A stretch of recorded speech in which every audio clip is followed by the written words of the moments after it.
Et c'est une nouvelle page de l'histoire politique, économique, sociale du Mali qui s'ouvre. Et quand on fait le bilan sur le plan de l'éducation, sur le plan de la santé, sur le plan de la sécurité, sur le plan du pouvoir d'achat, on se rend compte que le Mali est en retard par rapport à des grandes démocraties. C'est pour dire que, c'est vrai, c'est un pays démocratique, mais la démocratie ne se limite pas seulement aux institutions. La vraie démocratie d'État. Et le programme du président, c'est un programme pluridisciplinaire. Il a touché tous les domaines. Il a parlé des Maliens de l'extérieur. Et à leur niveau, vous savez, l'apport des Maliens de l'extérieur est considérable dans l'économie malienne. Donc il est tout à fait normal qu'il ait voix au chapitre politique, chapitre économique. En réalité, qu'il y ait un véritable organe représentatif des ressortissants maliens qui font un travail remarquable. Des Maliens qui laissent leur famille pour aller à l'étranger, dans les pays en France, aux États-Unis. Ils travaillent et on a remarqué que parmi tous les ressortissants des pays africains, les ressortissants maliens sont des gens qui participent plus à l'effort de la construction du pays. Donc par conséquent, le président dans son discours a accordé une place de choix aux Maliens de l'extérieur. Étant là-bas qu'il soit protégé, lui-même, il ne faut pas oublier que c'est un ancien ambassadeur, donc il a une expérience dans ce domaine. Et dans beaucoup de domaines, on peut dire que son programme est un programme qui constitue en réalité une solution, comme le dit IBK Solutions, aux difficultés auxquelles les Maliens sont confrontés. Alors, quel est le message que vous avez envoyé? Vous pouvez vraiment leur adresser, surtout que demain, les élections sont en train de venir. Il faut que le Mali change. Vous savez bien qu'aujourd'hui, l'Europe est presque à la fin. Tout à fait.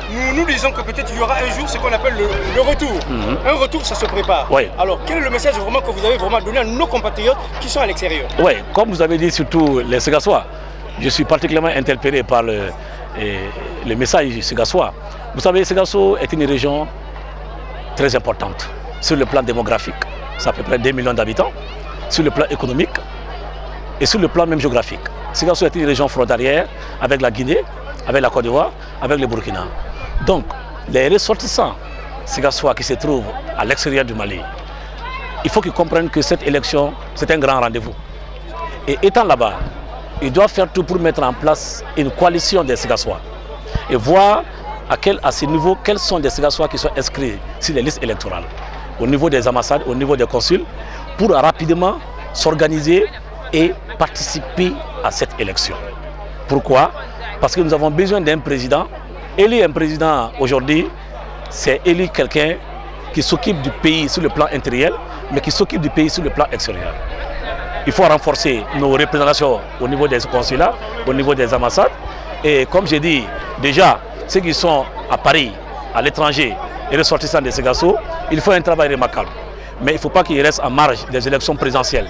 Ségasso a fait un appel commun lors du 15 octobre pour dire que nous allons voter pour un seul candidat. Et ce candidat aujourd'hui, c'est Ibrahim Boubacar Keïta, pour beaucoup de raisons.